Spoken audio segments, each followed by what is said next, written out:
Good fucking morning, god damn it. This covers yesterday's training, which was bench press. So, if you watch the last few videos, you know I've kind of changed my training split a little bit. So, basically, single lift days, which should bring the workout time down. The plan for this was 3 sets, double at 70, and then rep out 70, and then heavier load. So that's what I did. I was also maybe going to split this into, I was originally going to do like a 10 by 2 down set afterwards. And I was thinking maybe I'll split it into a second session. Neither of which happened because my shoulder was feeling pretty spicy afterwards. I probably could have done more volume work directly after, but I think leaving it till later in the day, I could really tell how aggravated my shoulder was. I warmed up with 60, just like this is not on, so just left it. Still think that's something I'm going to do, but I have to bear in mind that I did 10 by 3 on Tuesday, so I'd benched with pretty relatively high volume 2 days prior to this.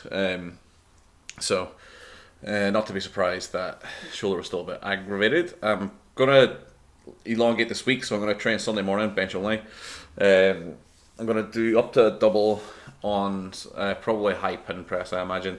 Or board press or something like that, something for the top half of the bench, something where I can just handle heavier weight at the top, because I think that's kind of where I'm kind of getting caught out here with this process.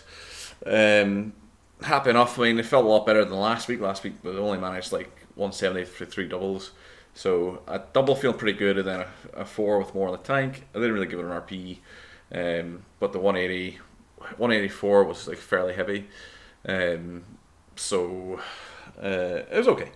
I think once I kind of bring the frequency back down to 2 and spread it out a bit better, so I've got a deadlift day in between squat and bench, so that should take some pressure off the shoulder, so I should be able to get 2 higher quality bench sessions in, hopefully with some kind of heavier effort and then some decent volume afterwards.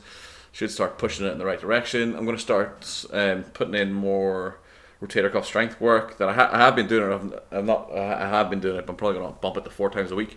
And I've started doing shoulder press with squat, as I mentioned in another video, but I'm doing behind the neck, and I did that before I warmed up for squat today, and it felt really good. So that's something that I can do.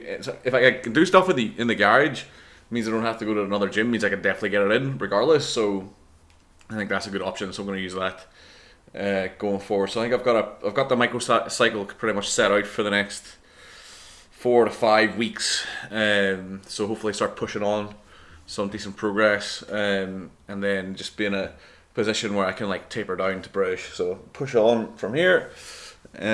All felt okay, probably a bit behind where I like to be with bench. My estimated max is pretty much exactly where I wanted it, but then I fell off a cliff after that, so I've got to find a way of kind of getting into that condition where I can push it. Anyway, I'll probably have the most to talk about with this session, but I've got the least amount of footage. C'est la vie. I'm just going to cut together the squat session just now as well, so I'll be uploaded pretty much straight after this.